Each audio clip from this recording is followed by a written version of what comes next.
Hi friends, welcome back to my channel. I hope எல்லோரும் நல்லா இருப்பீங்கன்னு நினைக்கிறேன். இந்த விலாகில் என்னோடய ஈவினிங் ரொட்டீனும் நெக்ஸ்ட் டே என் ஹஸ்பண்டோட பர்த்டே ப்ரிப்பரேஷன் தான் பார்க்க போகிறோம். வெளியிலலாம் ரொம்ப டஸ்ட்டாக இருந்துச்சு. ஃபுல்லாக க்ளீன் பண்ணிவிட்டு ஒரு கோலத்தை போட்டுட்டு பிரணவ் காஃபி குடிச்சிட்டு வெளியில் கிளம்பிட்டான். அதுக்குள்ளே ஃப்ரெண்ட்ஸ் எல்லாம் வந்து வெயிட் பண்ணிகிட்டு இருந்தாங்க. சரின்னு சொல்லிவிட்டு அவன் விளையாட கிளம்பிட்டான். எங்கள் வீட்டுக்கு வெளியில் ஒரு சந்தனமல்லி கொடி இருக்குது. அதில் வந்து எப்போவுமே கம்மியான பூ தான் பூக்கும். இன்றைக்கி கொஞ்சம் நிறைய பூ பூத்ததுனால சர்க்கிள் ஷேப்பில் கட்டி நடுவில் ரோஸ் வச்சா சூப்பராக இருக்கும். பூவை கட்டி முடிச்சுட்டு ஈவினிங் ஸ்நாக்குக்கு ப்ரெட் டோஸ்ட் பண்ணலான் இருந்தேன். அப்போவே பிரணவோட அப்பாவும் வந்துட்டாங்க. 3 பேருக்கும் ப்ரெட் டோஸ்ட் பண்ணிவிட்டு கூடவே ஜாம் வச்சு சாப்பிட்டுட்டோம். ஈவினிங் போல் கொஞ்சம் மாவு அரைக்கிற வேலை இருந்தது. அப்படியே மாவு அரைச்சிட்டு இன்றைக்கி டின்னருக்கான வேலை ஸ்டார்ட் பண்ணிட்டேன். இன்றைக்கி டின்னருக்கு மாவு இல்லைங்கிறதுனால ஹக்கா நூடுல்ஸ் தான் பண்ணலான் இருக்கேன். மாவு அரைச்சி கரைச்சி எடுத்து வச்சுட்டு டின்னரோட ரொட்டீன் ஸ்டார்ட் ஆகிடுச்சு.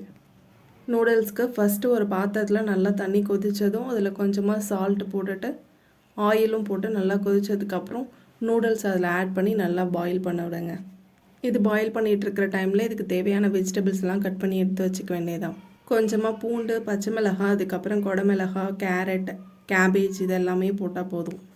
வெஜிடபிள்லாம் கட் பண்ணிவிட்டு அடுப்பில் ஒரு கடாயை வச்சு நல்லா சூடானதும் எண்ணெய் ஊற்றிட்டு நம்ம கட் பண்ணி வச்சுருந்தா பூண்டையும் பச்சை மிளகாயும் போட்டு நல்லா வதக்கணும். எல்லாமே ஹை ஃப்ளேம்லேயே வச்சு வதக்கணும். அது ஓரளவுக்கு நல்லா வதங்கினதுக்கப்புறம் நம்ம கட் பண்ணி வச்சுருந்தா ஆனியனை போட்டு வதக்கிட்டு ஒரு நல்ல கலர் சேஞ்ச் ஆனதுக்கப்புறம் நம்ம கட் பண்ணி வச்சுருந்தா காய்கறி எல்லாத்தையும் அதில் ஆட் பண்ணிட வேண்டியதுதான். ஆட் பண்ணி அதையும் ஹை ஃப்ளேம்லேயே வச்சு நல்லா வதக்கணும். வதக்கி ஓரளவுக்கு எல்லாமே நல்லா வெந்ததுக்கப்புறம் இதுக்கு தேவையான சாஸ்லாம் ஊற்ற வேண்டியதான். டொமேட்டோ கெச்சப்பும் கொஞ்சமாக பெப்பர் தூள், வினிகரும் சில்லி சாஸும் போட்டு நல்லா வதக்கிட்டு நான் சைடில் முன்னவே கொஞ்சமாக எக்கு பொடி மாஸ் பண்ணி வச்சுருந்தேன். அதையும் அதில் ஆட் பண்ணிவிட்டு ஃபைனலாக நூடுல்ஸ் ஆட் பண்ணிட வேண்டியதுதான். நூடுல்ஸ் ஆட் பண்ணி நல்லா கலந்து விட்டால் நமக்கு பிடிச்சமான கம்மியான ஆயிலில் நல்ல noodles ready. Next day morning 8th March Friday. இன்றைக்கி என் ஹஸ்பண்டோட பர்த்டே. காலையிலே கோயில் கிளம்பிட்டோம். இங்கே பக்கத்தில் இருக்கிற முருகன் கோயிலுக்கு தான் நாங்கள் போவோம். இன்றைக்கி சிவன் ராத்திரிங்கிறதுனால இன்றைக்கி நிறைய பேர் கோயிலுக்கு வந்திருந்தாங்க. அங்கே சிவனும் இருக்காங்க. சாமி கும்பிட்டுட்டு அப்படியே வீட்டுக்கு வந்துட்டோம். என் ஹஸ்பண்டோட பர்த்டேக்கு நான் இன்ஸ்டாகிராமில் டூத் சம் பேக்ஸ் அப்படின்னு சொல்லிட்டு ஹோம் பேக்கர் அவங்கக்கிட்ட தான் நான் கேக் ஆர்டர் போடுறேன். லாஸ்ட்டு 2 இயர்ஸாக இவங்கக்கிட்ட தான் வாங்கியிருந்தேன். கேக் ரொம்பவே டேஸ்டியாக இருந்துச்சு. வெண்ணிலா அண்ட் ஸ்ட்ராபெரி ஃப்ளேவர் ஐஸ்கிரீம் வச்சு சூப்பராக இருந்துச்சு. கேக்லாம் கட் பண்ணி முடிச்சதுக்கப்புறம் லன்ச் ரொட்டீன் ஸ்டார்ட் ஆகிடுச்சு. இன்றைக்கி கொஞ்சம் ஸ்பெஷல் மெனு தான். என் ஹஸ்பண்டுக்கு பிடிச்ச மாதிரி தான் இன்றைக்கி எல்லா டிஷ்ஷுமே பண்ண போகிறேன். சமைக்கிறதுக்கு முன்னாடி எல்லாமே மேரினேட் பண்ண வேண்டியிருந்தது. அதனால எல்லாமே மேரினேட் பண்ணி கொஞ்சம் நேரம் ஊறினா தான் டேஸ்ட்டு நல்லாயிருக்கும்.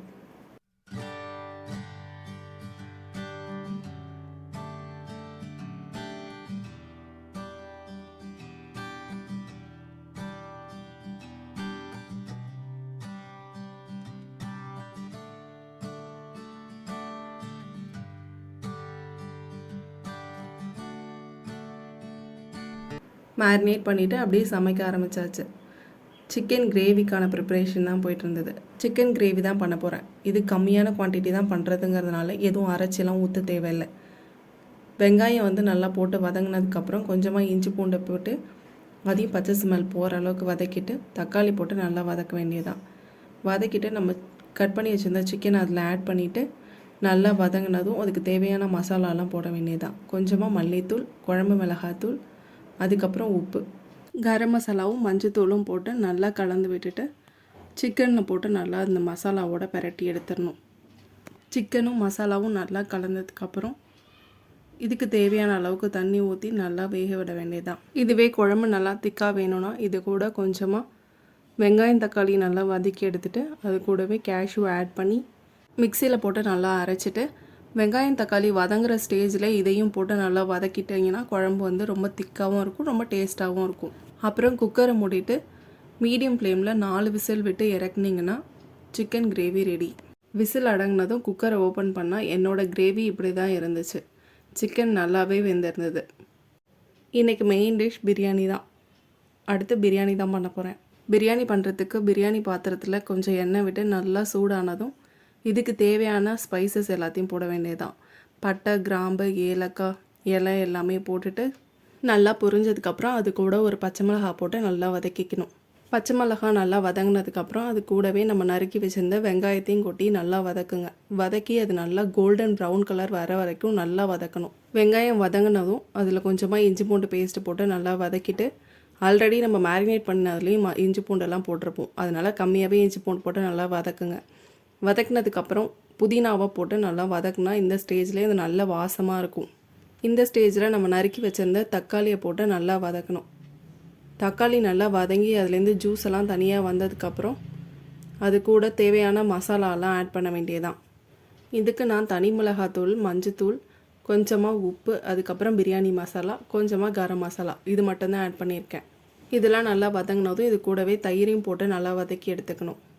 இந்த ஸ்டேஜில் நம்ம மேரினேட் பண்ணி வச்சுருந்த சிக்கனை ஆட் பண்ண வேண்டியதான். இந்த சிக்கனை மேரினேட் பண்ணும்போதே இதில் கொஞ்சமாக இஞ்சி பூண்டு பேஸ்ட்டு, தயிர், அதுக்கப்புறம் மிளகாத்தூள், கொஞ்சம் மஞ்சத்தூள், உப்பு இதெல்லாம் போட்டு நல்லா மேரினேட் பண்ணி தான் வச்சுருந்தேன். நல்லா வதக்குனதுக்கப்புறம் மூடி போட்டு கொஞ்சம் நேரம் வேக வைக்கணும். நம்ம தனியாக சிக்கனை வேக வைக்காததுனால கொஞ்சம் நேரம் சிம்பிளே வச்சு வேக வைக்க வேண்டியதான். சிக்கன்லேருந்தே நிறைய தண்ணி விடும். அதனால் சிக்கனை நல்லா மூடி வச்சு கொஞ்சம் கொஞ்சமாக அப்பப்போ கிளறி விட்டுட்டு சிக்கனை மூடி வச்சு கிளறி விடுங்க. இந்த ஸ்டேஜில் சிக்கன் 3/4 பதத்துக்கு வெந்திருக்கு. இப்போது பிரியாணிக்கு தேவையான அளவுக்கு தண்ணி ஊற்றி வேக வைக்க வேண்டியதுதான். நான் இன்றைக்கி பாஸ்மதி அரிசி 2 டம்ளர் எடுத்திருந்தேன். அதில் 1க்கு 1.5 டம்ளர் கணக்குங்கிற மாதிரி 3 டம்ளர் கிளாஸ் தண்ணி ஊற்றி நல்லா கொதிக்கணும். அந்த நல்லா கொதிக்கும் போது இந்த ஸ்டேஜில் கொஞ்சமாக நெய் விட்டு கலந்து விட வேண்டியதுதான். நெய் ஃபஸ்ட்டே ஆட் பண்ணுறதை விட ஃபைனலாக ஆட் பண்ணும்போது இன்னும் டேஸ்ட்டு நல்லாவே இருக்கும். இந்த ஸ்டேஜில் உப்பு காரம் எல்லாம் சரி பார்த்துட்டு ஃபைனலாக நம்ம ஊற வச்சிருந்த அரிசியை இதில் ஆட் பண்ண வேண்டியதுதான். அரிசியை ஆட் பண்ணதுக்கப்புறம் கொஞ்சமாக லெமன் பிழிஞ்சு விடணும். நான் ஒரு 1/2 லெமன் பிழிஞ்சு விட்டுட்டு கட் பண்ணி வச்சுருந்த மல்லித்தழையும் அதில் ஆட் பண்ணிட்டேன். அப்படியே அரிசி உடையாமல் மேலாப்பில் கலந்து விட்டுட்டு மூடி போட்டு சிம்மில் ஒரு 5 மினிட்ஸ் வச்சிங்கன்னா தண்ணி எல்லாம் இந்த அரிசி அப்சார்ப் ஆகி ஓரளவுக்கு தண்ணியும் அரிசியுமா சேர்ந்த மாதிரி ஆகிடும்.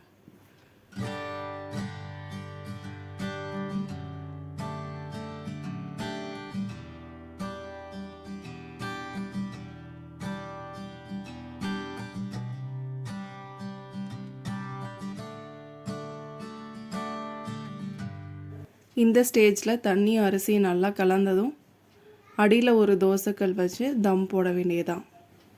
இந்த ஸ்டேஜில் தம் போட்டுட்டு அடுப்பை சிம்மில் வச்சு ஒரு 15 மினிட்ஸ் அப்படியே விட்டுட்டிங்க அப்படின்னா நம்ம எதிர்பார்த்த மாதிரியே பிரியாணி ரெடி ஆகிடும்.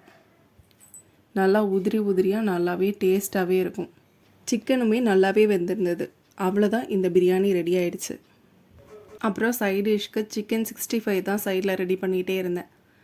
எண்ணெய் நல்லா சூடானதும் மேரினேட் பண்ணி வச்சுருந்த சிக்கனை நல்லா அதில் போட்டு மீடியம் ஃப்ளேம்லேயே வச்சு நல்லா ஃப்ரை பண்ணி எடுத்துக்கோங்க. ஃபைனலி அது நல்லா கோல்டன் கலர் மாறினதுக்கப்புறமா ஒரு பிளேட்டுக்கு மாற்றிட வேண்டியதான்.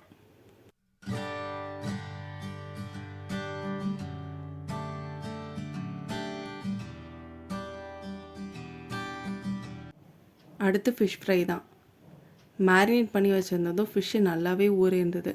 ஊறின ஃபிஷ்ஷை வந்து எண்ணெயில் போட்டு நல்லா பொரித்து எடுத்துக்க வேண்டியது. நல்லா கலர் மாறினதுக்கப்புறம் எடுத்து ஒரு பிளேட்டுக்கு மாற்றிட வேண்டியதான். அவ்வளோதான் ஃப்ரெண்ட்ஸ், இன்றைக்கி இதுதான் எங்களோட ஸ்பெஷல் லன்ச் மெனு.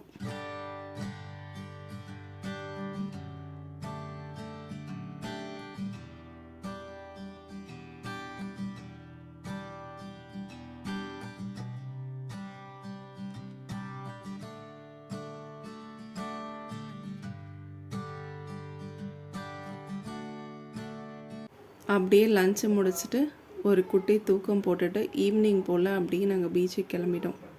அங்கே நைட் டைமுங்கிறதுனால நிறையவே குட்டியான நண்டெல்லாம் வெளியில் வந்து விளையாண்டுட்டு இருந்துச்சு. நாங்களும் சேர்ந்து அது கூட விளையாண்டுட்டு வீடியோலாம் எடுத்துகிட்டு கொஞ்சம் நேரம் ப்ளே பண்ணிவிட்டு அப்படியே கிளம்பிட்டோம். இந்த டே எங்களுக்கு ரொம்பவே சூப்பராக போச்சு. இந்த வீடியோ கண்டிப்பாக உங்களுக்கு பிடிக்கும்னு நினைக்கிறேன். இன்னொரு விலாகில் பார்க்கலாம்.